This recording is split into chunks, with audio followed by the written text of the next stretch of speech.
Story number 1. 3 knocks. I was house sitting for my aunt while she was in Europe for 3 weeks. It was a sweet deal. A nice suburban house, fully stocked fridge, fast internet, and I got paid just to sleep there and water the plants. The neighborhood was quiet, the kind of place where everyone knew everyone, where kids played in cul-de-sacs until the streetlights came on. The first week was uneventful. I'd come home from my classes, make dinner, binge-watch shows until midnight, then crash in the guest bedroom. My aunt had told me the neighbors might stop by to check on things, so when I heard the first knock on Tuesday night, I didn't think much of it. 3 knocks. Firm, deliberate, evenly spaced. I was in the kitchen making a sandwich. I wiped my hands on a towel and walked to the front door. I looked through the peephole. Nobody was there. Just the empty porch illuminated by the motion sensor light.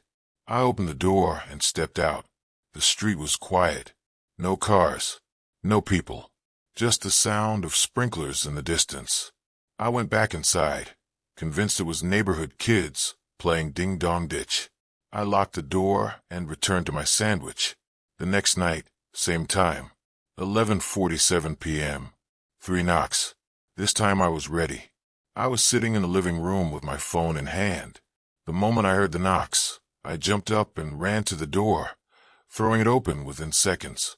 Nobody. The motion light was on, but the porch was empty. I stepped outside, looking left and right. There was nowhere to hide that quickly. The nearest bush was 20 feet away. Unless someone was an Olympic sprinter, they couldn't have made it off the porch in the 2 seconds it took me to open the door. I checked my aunt's Ring doorbell app. She'd installed one 6 months ago, but rarely checked it. I scrolled back to 11:47 p.m. The video showed the porch, empty and still. Then, at exactly 11:47, the motion light triggered. But nothing appeared on camera. No person. No animal. Just the light turning on, followed by 3 distinct knocks on the door. Clear as day on the audio. But no one was there. I felt my skin crawl. I locked every door, every window. I checked the back door twice. I even pushed a chair under the handle of the front door. I told myself it was a glitch, some kind of technical malfunction. Sound doesn't just appear out of nowhere. But it happened again the 3rd night, and the 4th. Always at 11:47 p.m. Always 3 knocks. I stopped answering. I'd just sit on the couch, frozen, listening to those 3 measured knocks echoing through the house. And each night, I checked the Ring footage. Same thing. No one there. Just knocks. On the 5th night, I decided to do research. I searched for the address, the history of the house, anything that might explain what was happening. That's when I found a newspaper article from 2003. A woman named Patricia Henley had lived in my aunt's house. She was a schoolteacher, well-liked in the community. One night, she called 911, hysterical, claiming someone was knocking on her door. The operator stayed on the line while police were dispatched. Patricia described the knocking, 3 deliberate knocks, over and over. She said she could see through the peephole that no one was there, but the knocking wouldn't stop. The 911 recording captured her growing panic. "They won't stop," she screamed. "Why won't they stop? There's no one there, but they won't stop." When police arrived 8 minutes later, they found the front door wide open. Patricia was gone. They found her 3 days later in the woods behind the neighborhood, 5 miles from her house. She'd been running. Her feet were bloody, her fingernails torn off, like she'd been clawing at something. The official cause of death was exposure and exhaustion, but she'd been a marathon runner. Healthy, strong. The medical examiner noted her expression, frozen in absolute terror. Police never determined what she was running from. The case went cold. My aunt bought the house 2 years later at a discount. She never mentioned any of this to me. I called my aunt immediately. It was 4 a.m. in Italy, but I didn't care. She answered groggily. When I told her about the knocking, there was a long silence. "I was hoping it wouldn't happen while you were there," she said finally. You knew about this and you didn't tell me." "It only happens sometimes, when the house is occupied by someone alone. It never happens when I have guests or when my husband is home. I thought maybe it was just me, that I was imagining it. What do I do? Another pause. Don't answer the door. No matter what, it stops after 3 weeks. It always stops after 3 weeks. But she was wrong.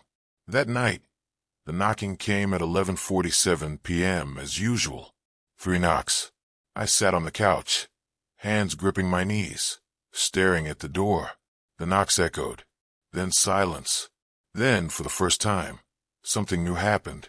The doorknob began to turn, slowly, deliberately, left and right, testing the lock. I stopped breathing. I'd locked that door. I checked it 5 times. The knob turned again, more forcefully. Then it stopped. Footsteps. Heavy footsteps, walking across the porch. I could hear them clearly. The distinct sound of shoes on wood. They walked to the window. I saw the curtain move slightly, as if someone was pressing against it from outside. A shadow appeared in the gap between the curtains, the shape of a head, watching. I grabbed a knife from the kitchen, my hand shaking so badly I nearly dropped it. I ran upstairs to the bedroom, locked the door, pushed the dresser in front of it. I called 911. I told them someone was trying to break into the house. The police arrived in 6 minutes. I heard them downstairs, clearing the rooms. They knocked on the bedroom door. "Ma'am, you can come out. There's no one here." I moved the dresser and opened the door. 2 officers stood there, one young, one older with graying hair. "We checked the whole property." The younger one said, "No signs of forced entry. No footprints on the porch. Are you sure you heard someone?" "Check the Ring camera," I said desperately. "It'll show you." We went downstairs. I pulled up the footage on my phone. We watched in silence. At 11:47 p.m., the motion light turned on. The 3 knocks were clearly audible on the audio. Then nothing. No doorknob turning. No footsteps. No shadow at the window. Just an empty porch. But I heard it. I saw it. The older officer's expression changed. He recognized the address. "You're staying here alone?" he asked. I nodded. He looked at his partner, then back at me. "Ma'am, I'm going to be straight with you. This house has a history. I was one of the responding officers when Patricia Henley disappeared. I heard the 911 tape. I've driven past this house 100 times since then, and I've never forgotten it. If I were you, I'd find somewhere else to stay." I packed a bag that night. I left the plants, left everything. I called my aunt and told her I couldn't stay there anymore. She understood. She sold the house 3 months later. She never told the new owners about the knocking. But here's the thing that still keeps me awake at night. Before I left, I watched the Ring footage one more time. I went back through every night of knocking, and I noticed something I'd missed before. Each night, the motion sensor light turned on exactly 30 seconds before the knocks, as if something was standing on the porch, waiting, building up the courage to knock. And on that last night, after the police left, after I'd already decided to go, I checked the footage one final time. At 12:15 a.m., long after the officers had gone, the motion light turned on again, and this time there was someone on the porch. A woman, pale, wearing a nightgown. Her feet were bloody. Her hands were raised, poised to knock. But she was staring directly into the camera. Her eyes were completely black, and her mouth was open in a silent scream. Patricia Henley had been found dead 15 years ago, but she was still knocking, still trying to get in. Or maybe trying to warn whoever was inside to get out before whatever chased her into those woods came knocking for them too. I don't know what's in that house. I don't know what Patricia was running from, but I know this. There's a reason the knocking always comes in 3s. In folklore, 3 knocks is a death omen, a mockery of the Holy Trinity.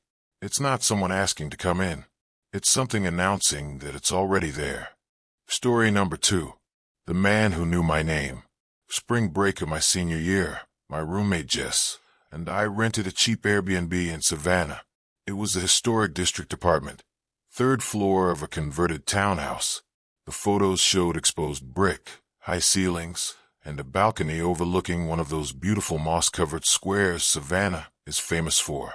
We were there for the ghost tours, the bars, the Southern Gothic atmosphere. We arrived late on a Friday night. The host had left the key in a lockbox. The apartment was exactly as advertised, charming, if a bit worn, the kind of place that creaked when you walked, where the radiator clanged at odd hours. We were exhausted from the drive, so we ordered pizza and crashed early. I woke up at 2:30 a.m. to knocking. Not on our door, on someone else's door in the building. Firm, insistent knocking. Then a voice. A man's voice, muffled through the old walls. "Open up. I know you're in there." I heard footsteps in the hallway outside our apartment. Pacing. The knocking started again, this time closer. Maybe the apartment next door. I sat up in bed, listening. Jess was still asleep, her earbuds in. The knocking stopped. Silence. Then, 3 heavy knocks on our door. My heart jumped into my throat. I got out of bed quietly, tiptoed to the door. I looked through the peephole. A man stood in the hallway. He was wearing a dark jacket, jeans. His face was partially obscured by a baseball cap. He was looking down at something in his hands. A phone, maybe. "Excuse me," I called through the door. "Can I help you?" His head snapped up. He stepped closer to the door. Too close. His face filled the peephole. He smiled. "Yeah," he said. "I'm looking for Sarah." My blood went cold. That's my name. But I hadn't given it to the host. The booking was under Jess's name. I'd never been to Savannah before. There was no reason anyone in this building should know my name. "I think you have the wrong apartment," I said, trying to keep my voice steady. "No," he said, still smiling. "I don't think I do. Sarah Chun, 22, Northwestern University. You're in apartment 3B. You arrived tonight at 10:47 p.m. You ordered pizza from Vinny's, pepperoni and mushroom." I backed away from the door, my legs shaking. Everything he said was true. Every single detail. "How do you know that?" I whispered. "You really should be more careful about what you post online, Sarah. Instagram is very informative. You geotagged the restaurant where you stopped for lunch. You posted a story about being excited for Savannah. Very easy to track someone when they broadcast their every move." I ran to the bedroom and shook Jess awake. "Call 911, I hissed. "Right now." She saw my face and didn't ask questions. She grabbed her phone. Meanwhile, the knocking continued. Harder now. The door was rattling in its frame. "Come on, Sarah. Don't be rude. I came all this way to see you. We have so much to talk about." "I don't know you," I screamed. "Not yet, but you will. I've been watching you for 6 months. Ever since you posted that photo from the library. You were wearing that blue sweater. The one with the Northwestern logo. You look so focused. So beautiful. I knew then that we were meant to meet."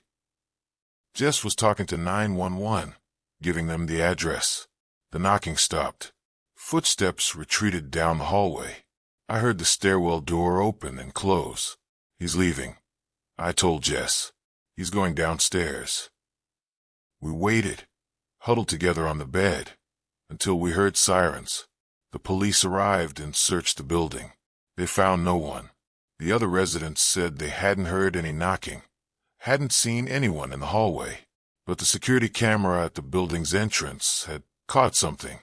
At 2:28 a.m., a man in a dark jacket and baseball cap entered the building. The camera caught his face as he looked up. The officer showed us the photo. I didn't recognize him. I'd never seen him before in my life. But when they pulled up my Instagram, there he was. In the background, a photo I'd taken at a coffee shop near campus 3 months ago, sitting at a table behind me, staring at the camera. I'd never noticed him. They found him in 6 more photos.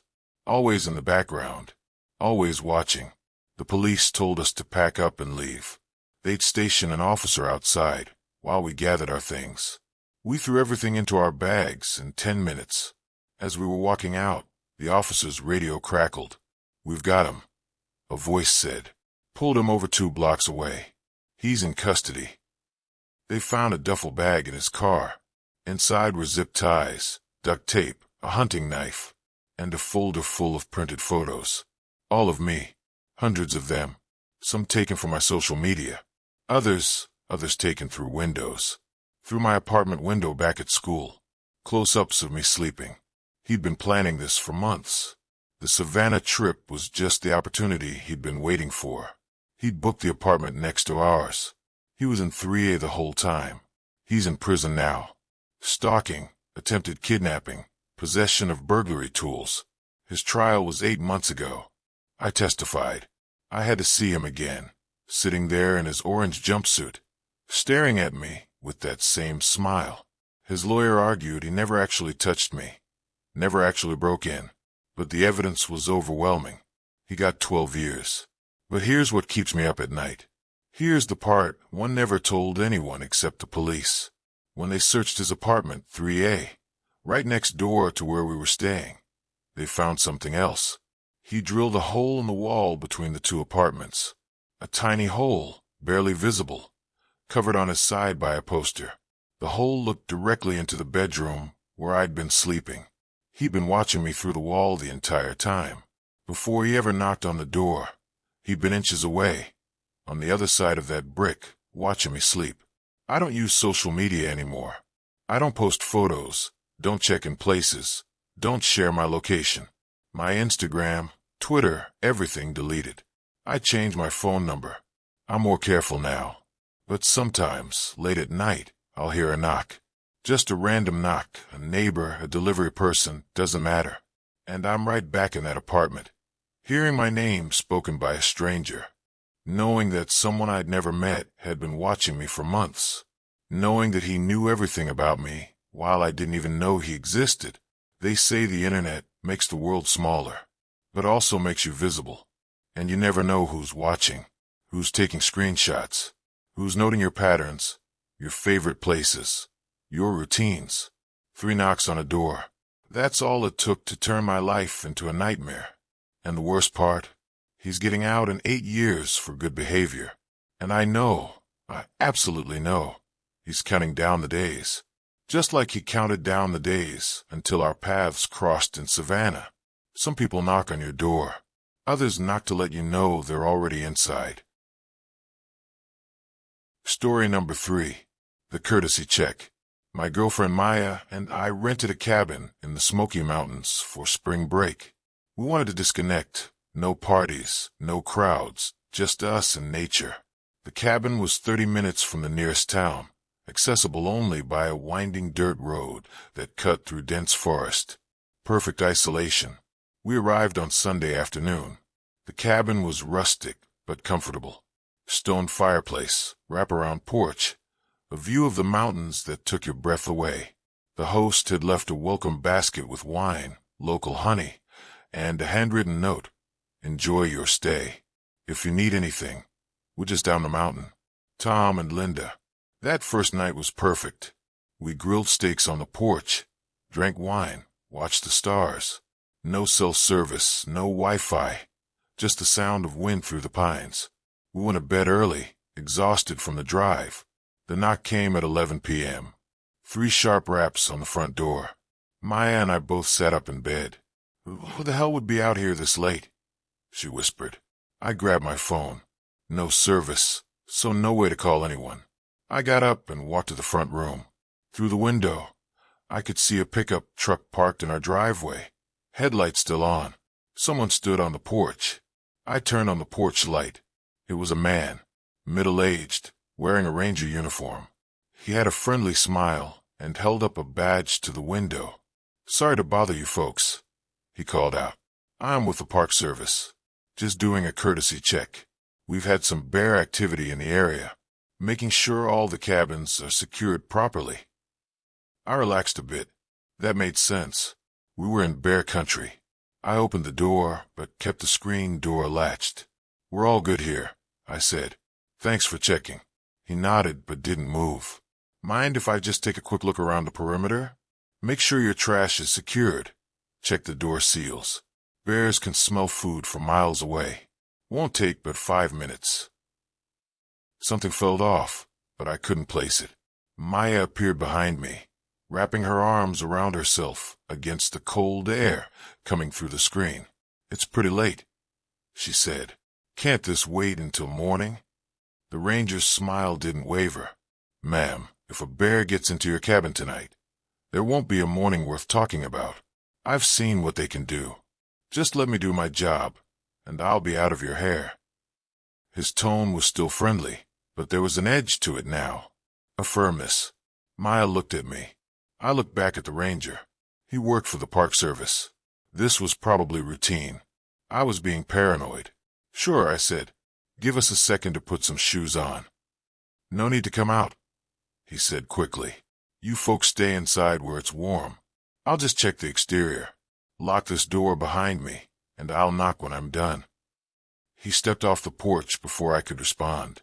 I closed the door and locked it. Through the window, I watched him walk around the side of the cabin, flashlight in hand. Maya grabbed my arm. "I don't like this," she said. "It's fine. He's just doing his job." But 10 minutes passed, then 15. No knock, no sound except the wind. I went to the back window. I could see his flashlight beam moving through the trees behind the cabin, not along the perimeter, deep in the woods, like he was searching for something. What was he doing? Maya whispered. I didn't have an answer. Another 5 minutes passed. Then we heard it. The back door handle rattling. Someone was trying to open it. "Hello," I called out. "We locked that one. You said you'd knock when you were done." No response. The rattling continued, then stopped. Footsteps on the back deck. I ran to the window. The ranger was standing there, looking up at the house. But something was different. His uniform looked wrong. The patches were faded, too faded, and his face, his expression had changed. The friendly smile was gone, replaced by something else. Calculation. Hunger. Maya grabbed my shoulder. "That's not a real ranger," she breathed. "Look at his truck." I ran to the front window. The pickup truck was still in the driveway, headlights on, but now I could see it clearly. It was old, rusted. The Park Service logo on the door was hand-painted, not official. And the license plate was missing. He knocked on the back door. 3 heavy pounds that shook the frame. "Open up," he called. The friendly tone was gone. "I know what you've got in there. I've been watching this cabin for weeks.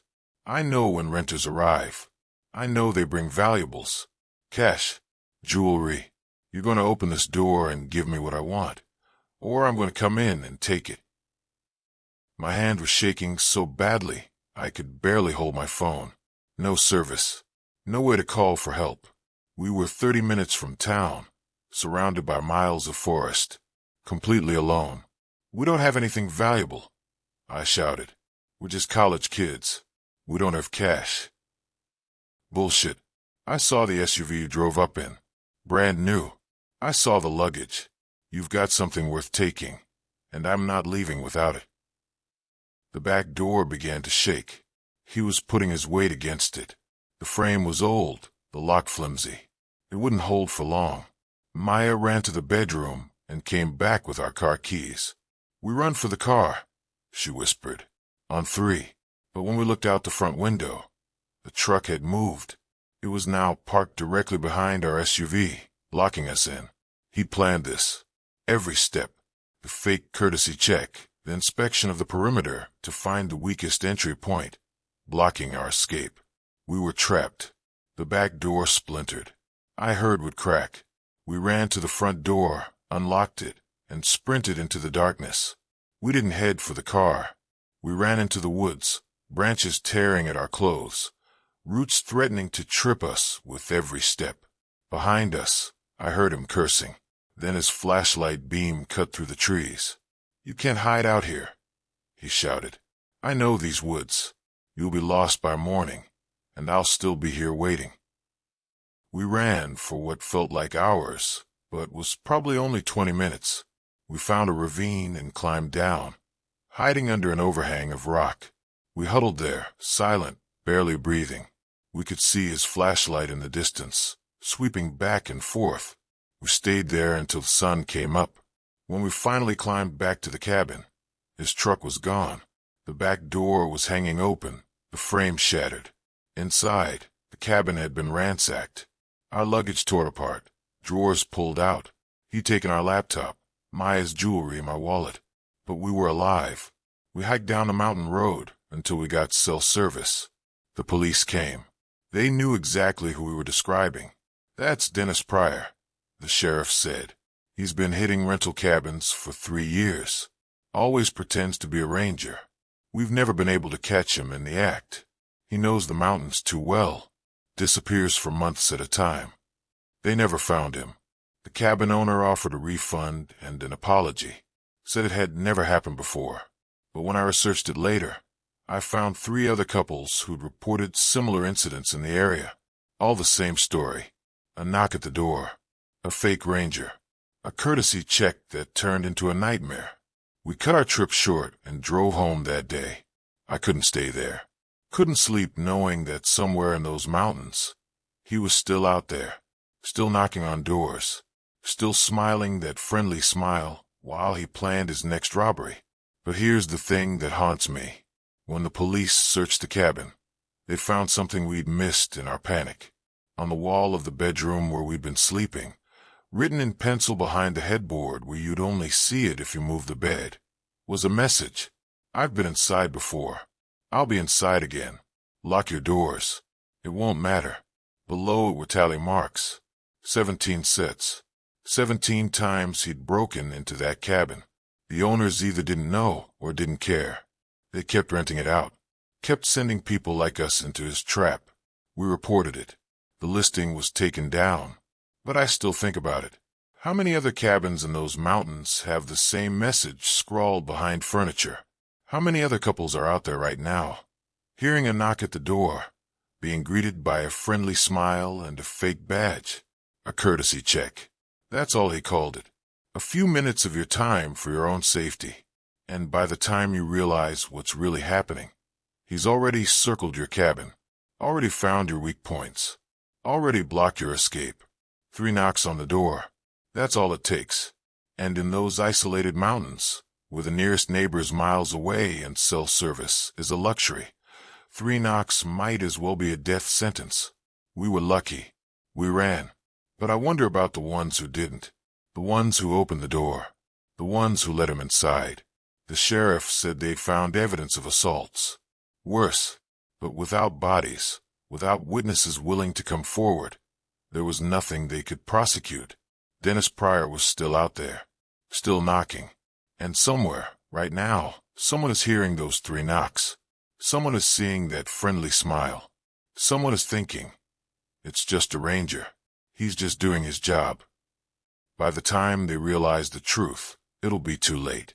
The courtesy check will be over, and all that will be left is tally marks on a wall, and another story no one will believe.